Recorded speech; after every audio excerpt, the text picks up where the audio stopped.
નમસ્કાર મિત્રો, 17 જૂનના ઇવનિંગની અંદર લાસ્ટ જે છે શિફ્ટ હતી એના પ્રશ્ન જે છે આપણી પાસે કાલ રાતના આવી ગયા છે. એટલે એના વિશે આપણે અને પહેલાં તો સ્પેશિયલ થેન્ક યુ આપીશું આપણે સોનારાભાઈ કરીને આપણા સ્ટુડન્ટ છે જે બોટાદથી છે. એમણે આપણને ટોટલ પેપરની રૂપરેખા મોકલી છે. તો પહેલાં થોડુંક પેપરની રૂપરેખા જે છે હું તમને બતાવી દઉં કે કઈ ટાઈપનું પેપર આવેલું છે. હવે જે લોકો પરીક્ષાને લઈને ખૂબ ચિંતિત છે એમને જે અત્યારે આઈડિયા આવી જાય કે ભાઈ ખરેખર પેપરની અંદર કેટલું હાર્ડ આવે છે. જો હવે એમણે મને લખેલું છે, અહીંયા વાંચો તમે, બરાબર છે. હું થોડો કલર ચેન્જ કરું એટલે તમને આઈડિયા આવશે. આ ભાગને આપણે વાંચીએ કે સર 6 થી 7 પ્રશ્નો ખાલી પહેલાં સરવાળા બાદબાકીના અને ગુણા ભાગના ચિહ્નો બદલાવીને સાદુરૂપ આપવાના હતા. મેં અત્યાર સુધી કીધેલું છે કે ભાઈ ભાગુ સભા જે છે એને તમે કરી લો, એના તમને આરામથી 4-5 માર્ક જે છે કવર થશે. પછી મેં એને લખ્યું છે કે બીજા કોઈ જીકે અથવા સાયન્સના યાદ હોય તો એમણે કીધું જો હવે વાંચતા જઈએ કે બ્લડ રિલેશન જે છે એના 2 થી 3, બરાબર. પછી હાલમાં યોજાયેલ રશિયાની પહેલી નેવી એક્સરસાઇઝ, એટલે મેં તમને કીધેલું એક્સરસાઇઝના પ્રશ્ન પૂછાય છે. પછી રક્તમાં સુગર માટેનો પ્રશ્ન છે. પછી થારનું રણ, જો 2 દિવસથી થારનું રણ જે છે કયા 2 દેશની સીમાઓ વચ્ચે, અથવા થારના રણના સવારે પ્રશ્ન એવો હતો કે એમાં ઉગતી વનસ્પતિઓ કઈ છે.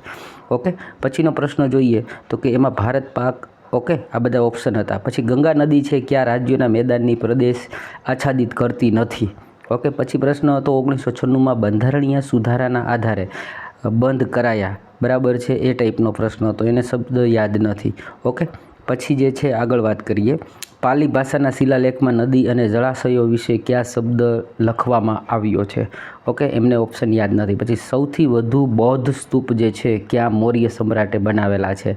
પછી વાત કરે છે આપણને કે ભાઈ સિરીઝના 8 થી 10 પ્રશ્ન હતા. તો મેં લોટ્સ ઓફ પ્રેક્ટિસ કરાવી છે રિઝનિંગમાં. અને હજી જે લોકોને ખ્યાલ ન હોય તમે છે ને મારી ચેનલ, અત્યારે મારા વિડીયોની નીચે મારું અહીંયા નામ લખ્યું હોય ઓફિસર ગુજરાતી, એના ઉપર તમે આમ ક્લિક કરશો એટલે મારી ચેનલ ખુલશે. એમાં ઉપર વિડીયોઝ લખ્યું હશે અને બાજુમાં પ્લે લિસ્ટ લખેલું હશે. તો તમે પ્લે લિસ્ટમાં જશો ને એટલે બધાના અલગ અલગ પ્લે લિસ્ટ બનાવેલા છે. ઓકે, પછી જુઓ આ શારદા છે, બરાબર છે, એના વિશે મેં આ 4થી વખત પ્રશ્ન પૂછ્યો, એ કયા ક્ષેત્રમાં એને પદ્મ વિભૂષણ જે છે અપાયેલું. તો મેં તમને કાલે જ કીધું હતું ભાઈ કલા સાથે જોડાયેલા છે. આ 4થી વાર એનો પ્રશ્ન જે છે પૂછવામાં આવ્યો. ઓકે, પછી પ્રશ્ન છે હિમાલયની પર્વતમાળા જે છે કઈ નદીના કોતરો બનાવે છે. ઓકે, એની સિવાય વાત કરે છે આપણને કે સર સિટિંગ એરેન્જમેન્ટના 3-4 પ્રશ્નો સહેલા હતા. ઓકે, પછી મધ્યસ્થના 2 પ્રશ્ન હતા. સાદા વ્યાજ અને ચક્રવૃત્તિ વ્યાજ જે છે એના 4 પ્રશ્નો હતા, પણ સહેલા હતા, એમનું કહેવાનું એવું છે. ઓકે, પછી રકમ જે છે એ પણ એમણે થોડીક આપણને આપી દીધી છે. પછીનો પ્રશ્ન જે છે એક આખો આ ટાઈપનું એણે આપણને કીધું કે ભાઈ PQRSTU પરીક્ષા આપવા જવાના છે. ઓકે, આ પ્રશ્ન જે છે તમારે થોડોક ગોઠવવાનો હતો. હવે સોમથી રવિ લેવાનું છે. ઓકે, એટલે જો આપણે અહીંયા છે ને એમ કરી દઈએ આ સોમ, ઓકે, પછી આ મંગળ, પછી આ બુધ, પછી આ ગુરુ, પછી આ શુક્ર અને આ શનિ.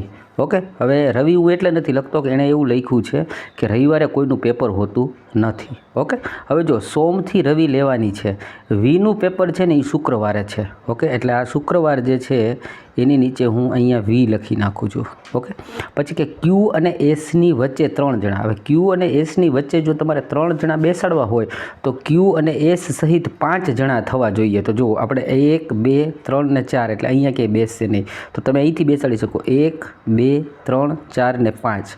એટલે યા તો એસ અહીંયા બેસે અને યા તો ક્યુ અહીંયા બેસે. અને એ જ મુજબ યા તો એસ અહીંયા બેસે અને યા તો ક્યુ અહીંયા બેસે. આ રીતે તમે ગોઠવી શકો છો. પછી કહે છે 3 જણા વચ્ચે હતા જેમાંથી કોઈનું પણ પરીક્ષા રવિવારે નથી. એટલે આમાંથી કોઈ રવિવારે પરીક્ષા નથી. ઓકે, યુનું પેપર પીના આગલા દિવસે હતું. કે યુ છે ને એનું પેપર પીના આગલા દિવસે, એટલે કે ભાઈ યુનું પેપર જો બુધવારે હોય તો પીનું પેપર ગુરુવારે હશે. ઓકે, આ રીતે તમે કરી શકો. હવે વધ્યું કોણ? તો કે જુઓ પી આવી ગયો, ક્યુ આવી ગયો, એસ આવી ગયો, યુ આવી ગયો, તો આર અને ટી બાકી છે. તો તમે સોમવારે આર અને ટી જે છે એને બેસાડી શકો. કારણ કે એમાં ક્યાંય એવું નથી લખ્યું કે રોજ એક જ વ્યક્તિને પેપર હોય. આ રીતે તમે એરેન્જમેન્ટ ગોઠવી શકો છો. હવે પ્રશ્ન એવો પૂછ્યો હતો તો યુની પહેલાં કેટલા લોકોને પેપર છે? તો યુ જે છે એ અહીંયા બેસે છે. એની પહેલાં કેટલા લોકોને? તો એક જણ અહીંયા હોય અને આ 2 જણા વૈધા છે એ અહીંયા હોય. તો આ રીતે તમે ટોટલ 3 જણા જે છે એને આ પરીક્ષાની અંદર બેસાડી શકો છો. ઓપ્શન પણ એવા જ હતા, જો 1, 2, 3 ને 4. એમણે મને પૂછ્યું હતું સર આની અંદર શું જવાબ આવે, તો મેં એમને ફોટો પાડીને પણ મોકલેલો. પછીનો પ્રશ્નની વાત કરીએ તો નળ અને પાણીના 2 પ્રશ્ન હતા. 2 નળ ભરે છે ને 1 ખાલી કરે છે, તો ટાંકીનો 1/3 ભાગ કેટલા કલાકમાં ભરાય? આવા પ્રશ્નો પણ આપણે લોટ્સઅપ કરેલા જ છે, બરાબર. જો નળના 2 નળ ભરતા હોય તો 1/3 એટલે પહેલાં તો તમારે જે 2 નળ આપી દીધા છે ને, બરાબર, માનો કે કોઈ નળ છે એ 10 કલાકે આપેલો છે, બરાબર, અને કોઈ નળ છે એ 15 કલાકે, તો તમે પહેલાં આ બેનું પેલું લઈ લ્યો કે ભાઈ લસા લઈ લો. તો કે આપણે 30 લસા લઈ લઈએ, તો આ 10 તેરી 30 અને આ 15 દુ 30. ઓકે, બેની ક્ષમતા શું થઈ? તો કે 5ની થઈ. હવે એ ભરવાનું કેટલું છે? તો કે 1/3, એટલે એનો 1/3 ભાગ ભરવાનો છે અને એની ક્ષમતા છે એ 5ની છે. તો 5 6 30, બરાબર છે, અને 3 દુ ને 6. આ રીતે તમે કરી શકતા હતા. આ ટાઈપના પ્રશ્નો જે છે પૂછાયેલા છે. પછી એણે કીધું કામ અને સમયના 2 હતા. રમેશ એક કામ 16 દિવસમાં પૂરું કરે છે, સુરેશ એ જ કામ 10 દિવસમાં પૂરું કરે છે. બની શકે કે ભાઈને પ્રોપર યાદ ના હોય, ક્યાંક થોડી ઘણી ભૂલ થઈ હોય, એવું પણ બની શકે છે. ઓકે, પછી છે ગુણોત્તરનો. જો ગુણોત્તરનો પ્રશ્ન પણ મેં તમને ઘણા બધા દાખલાઓ કરાવેલા છે અને કીધેલું જ છે કે ગુણોત્તર જે છે એમાંથી તમને પ્રશ્ય રેશિયોમાંથી આવે જ છે. શું કહે છે? 39 કલાક અને રકમ યાદ નથી, પણ દિવસમાં સંખ્યા હતી. બંને ગુણોત્તરનો પૂછ્યો હતો. મને ખબર છે 13 આવતો હતો જવાબ, મતલબ 3ના ગુણાંકમાં હતા. એટલે કે જો આ ઉપર છે ને 39 ને તો તમે એ રીતે 13 તેરી કરી શકો છો, 13 ગુણ્યા 3. ઓકે, તો બીજો કોઈ એવો જ હશે કે જે 13ના ગુણાંકમાં હશે. ઓકે, પછી આપણે જોઈએ એના સિવાય કાંઈ જો તમને કીધા જેવું હોય તો હું કહી દઉં. તો લગભગ આપણે આખા પેપરની રૂપરેખાને તો જોઈ લીધી, જેનાથી આપણે વાકેફ થઈ ગયા. હવે જે પ્રશ્ન છે ને થોડાક વિગતવાર પણ જોઈ લઈએ. એની સાથે થોડીક જાહેરાત કરી દો કે જે લોકો મટીરિયલ લેવા માંગતા હોય અથવા જૂના પેપરો પ્રેક્ટિસ કરવા માંગતા હોય કે કોઈ પણ રીતના પ્રશ્ન મારા સુધી પહોંચાડવા માંગતા હોય, તો મારો નંબર છે 91 57 68 80 58. આ મારો વોટ્સએપ નંબર છે, એના ઉપર આપ મને કોન્ટેક્ટ જે છે કરી શકો છો. પ્રશ્નોને જોઈએ તો પહેલો જ પ્રશ્ન હતો, કયા બંધારણીય સુધારાથી આપણા અધિકારો 7માંથી 6 થઈ ગયા? બરાબર છે, એટલે કે ભાઈ પ્રશ્ન છે ને એ મેં તમને સમજાય એ રીતે લખ્યા હોય, પણ એનો ભાવાર્થ આ રીતના હોય. તો 44મો બંધારણીય સુધારો જે હતો 1978માં, એમાં સંપત્તિનો અધિકાર જે છે એ હટાવવામાં આવેલો. પછી પ્રશ્ન છે સૌથી ઝાઝા બૌદ્ધ સ્મારકો, બરાબર છે, બનાવનાર કોણ હતું? મૌર્ય શાસક કોણ હતું? અથવા તો આ ટાઈપનો પ્રશ્ન હતો. તો એનો આન્સર જે છે ઓપ્શન મુજબ હતો અશોક સમ્રાટ જે છે એમણે સૌથી વધારે બૌદ્ધ સ્મારકો બનાવેલા છે. પછી ગંગાનું મેદાન નીચેનામાંથી ક્યાં કોતરો કે એ ટાઈપનો પ્રશ્ન હતો જે બનાવતી નથી, અથવા તો એ ક્યાંથી જતી નથી, એ કયા રાજ્યને લાગુ પડતું નથી? તો એ પંજાબ રાજ્ય જે છે એનો રાઈટ આન્સર બનતો હતો. ઓકે, પછી પ્રશ્ન છે કે ઔરંગઝેબે કયું સ્મારક બનાવેલું છે જેને એને દક્કનનો તાજ પણ કહેવામાં આવે છે? તો એ બીબી કા મકબરા જે છે એમની પત્ની માટે ઔરંગાબાદની અંદર બનાવેલું હતું, અને એની પત્ની જે છે એનું નામ હતું રાબિયા દોરાની, બરાબર, અથવા ઘણા દુર્રાની બોલતા હોય છે. પછી જો થારના રણને કઈ દેશની સીમા મળે છે? ઓકે, તો થારનો રણ જે છે એને ભારત અને પાકની રણ સીમા મળે છે, બરાબર. રાજસ્થાન, ગુજરાત, પંજાબ અને હરિયાણા, બરાબર, આટલી જગ્યાએ એની બોર્ડર જે છે એ ટચ થાય છે. પછીનો પ્રશ્ન આવ્યો, તો વર્તમાન સમયે ચીફ ઇલેક્શન કમિશનર કોણ છે? ઓકે, તો જો ડેઇલી તમને કોઈક ને કોઈક પદ કે પદાધિકારીઓ જે છે એમાંથી બી ક્વેશ્ચન્સ બનતો હોય છે. તો હાલની વાત કરીએ તો જ્ઞાનેશ કુમાર જે છે એ ચીફ ઇલેક્શન કમિશનર છે. પછી ભારતમાં મહાનગરના પ્રમુખ જે છે એ કોણ હોય છે? અથવા તો મહાનગરના પ્રમુખ જે છે કોને કહેવામાં આવે છે? એને શું કહેવાય? તો કે ભાઈ એને મેયર તરીકે ઓળખવામાં આવે છે. પછી પ્રશ્ન હતો DRDO દ્વારા DUMK11 અને કૌંસમાં A આનું પરીક્ષણ ક્યાં કરાયું હતું, અથવા તો આ શું છે? તો એના માટેની થોડીક માહિતી આપી દઈએ કે ભાઈ આંધ્રપ્રદેશના કર્નૂલમાંથી, બરાબર છે, આનું પરીક્ષણ કરાયું હતું, અને એ લેઝર ઉર્જા હથિયાર છે, અને એ 30 કિલોવોટ જેટલી લેઝર ઉર્જા જે છે એ ફેંકે છે. આ ટાઈપનું એક હથિયાર છે, અને સંપૂર્ણ રીતે DRDO દ્વારા આને બનાવવામાં આવ્યું છે, ને એ સફળ પરીક્ષણ જે છે આંધ્રપ્રદેશના કુર્નૂલની અંદર કરવામાં આવ્યું. આનો મતલબ એવો થાય છે કે ભાઈ આપણો ઇન્ડિયાનું જે કંઈ ટેકનોલોજી અને સાયન્સ છે એમાંથી આ લોકો પ્રશ્ન જે છે આપણને બનાવતા જોવા મળે છે.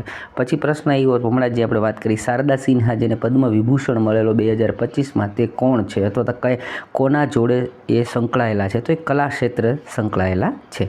પછી પ્રશ્ન હતો CH3COOH એટલે કે એસિટિક એસિડ છે, એના અંદર H જે છે એટલે કે હાઇડ્રોજન ભેળવવામાં આવે અથવા તો H2O ભેળવવામાં આવે તો પ્રક્રિયામાં શું થાય છે? તો મેં આખી પ્રક્રિયા જ લખી દીધી છે. આ એસિટિક એસિડ છે એની અંદર H2O ભેળવવામાં આવ્યા તો CH3CO જે છે એનાથી પ્લસ H3O જે છે એટલે કે હાઇડ્રાઇડ આયન જે છે એ આખું અહીંયાથી છૂટું પડે છે. એક ફોર્મ્યુલા જે છે રાસાયણિક કેમિકલ એ પૂછી લીધી. પછી પ્રશ્ન આવ્યો બ્રહ્મપુત્રા નદી છે એ કયા પર્વતમાળા પરથી ઊંડી ખીણ બનાવે છે? એટલે કે ભાઈ કોઈ પર્વત છે એના ઉપરથી આ રીતે ગંગા પડે છે તો એ ખીણ સ્વરૂપે જે બનાવે છે, બરાબર છે. આ ટાઈપનો પણ એક પ્રશ્ન જોવા મળ્યો. એને નમછા બરવા પર્વત ઉપરથી પડી અને એ પોતે એક ઊંડી ખીણનું સ્વરૂપ ધારણ કરે છે. પછી પ્રશ્ન હતો શિવાલિક પહાડી. જો ગઈકાલે શિવાલિક પહાડીનો પ્રશ્ન સવારમાં પૂછેલો, આગલા દિવસે પૂછેલો, એટલે એને સાંજે પણ એ જ પ્રશ્ન પૂછ્યો કે ભાઈ શિવાલિક પહાડીને સમાંતર પહાડી જે છે, બરાબર, એને શું કહેવામાં આવે? તો એને ભાભર અથવા તો દૂન તરીકે ઓળખવામાં આવે છે. મિત્રો, વિડીયો જે છે એને લાઇક કરવાનું ભૂલશો નહીં. ચેનલ પર નવા હોય તો સબસ્ક્રાઈબ અચૂકથી કરજો. આગળના પ્રશ્નોને હજુ આપણે જોઈએ છીએ. ત્યારબાદ આપણને પૂછી લીધું chairman of airport authority of India, બરાબર છે. જો હમણાં કીધું ને પદ અને પદાધિકારીમાંથી એકાદો ક્વેશ્ચન્સ બનાવે છે, તો હાલ જે છે બિપિન કુમાર 28 ઓક્ટોબર 2024થી આ પદ જે છે એ સંભાળી રહ્યા છે. પછી એક નરમ દળ અને ગરમ દળનો એક પ્રશ્ન હતો. એમાં એવું કીધું કે આ નેતા જે છે એ નરમ દળમાંથી નથી આવતા. આ ટાઈપનો કંઈક પ્રશ્ન હતો પણ એમનું બહુ યાદ નથી. પણ એનો કહેવાનો મતલબ એવો હતો કે સર એનો આન્સર છે ને ગોપાલકૃષ્ણ ગોખલે જે છે એ બનતા હતા. પછી પ્રશ્ન હતો કે સામાન્ય રીતે વિદ્યુત ઇલેક્ટ્રિક વાયર જે છે એ આપણે બનાવતા હોઈએ અથવા તો બજારમાં જે મળે છે એ કઈ ધાતુમાંથી બને છે? તો કોપર અને એલ્યુમિનિયમમાંથી સામાન્ય રીતે ઇલેક્ટ્રિકના વિદ્યુત વાયર જે છે એ બનાવવામાં આવતા હોય છે. રાજભાષા જે છે આપણી, તો એનું આયોગ બનાવવું અને એ આખું ગઠન થાય એવું કયા અનુચ્છેદની અંદર આખું એનું વિવરણ કરવામાં આવેલું છે? તો કે ભાઈ અનુચ્છેદ 344 છે ભાગ 17ની અંદર.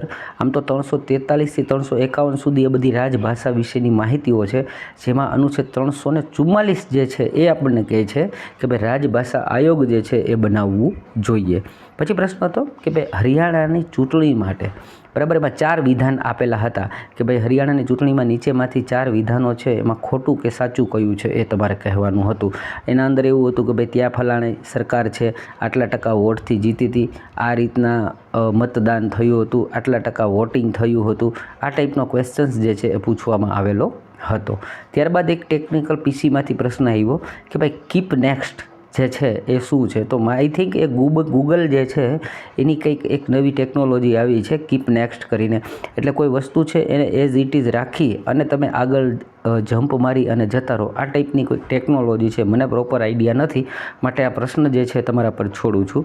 ઓકે. પછી જ ઓપ્શન મુજબ સૌથી ઓછી બેરોજગારી દર જે છે, બરાબર છે, એ તમારે જણાવવાનું હતું. તો ઓપ્શનો મુજબ જે છે એ ગુજરાત બનતું હતું આન્સરમાં કે ભાઈ ગુજરાત જે છે. બાકીના બધા એવા હતા કે ગુજરાતથી વધારે બેરોજગારી દર્શાવતા હતા અને ગુજરાત જે છે સૌથી ઓછી બેરોજગારી દર્શાવતું રાજ્ય એના અંદર ઓપ્શનમાં જોવા મળેલું હતું. ઓકે મિત્રો, તો આટલા પ્રશ્ન જે છે આપણને મળ્યા છે. બાકી આખા પેપરની રૂપરેખા, કેવા પ્રશ્ન આવ્યા, કેવા દાખલા આવ્યા, બધું જ મેં તમને બતાવી દીધું છે. તો વિડીયોને અચૂકથી લાઇક કરજો. ચેનલ પર નવા હોય તો સબસ્ક્રાઈબ કરીને જજો.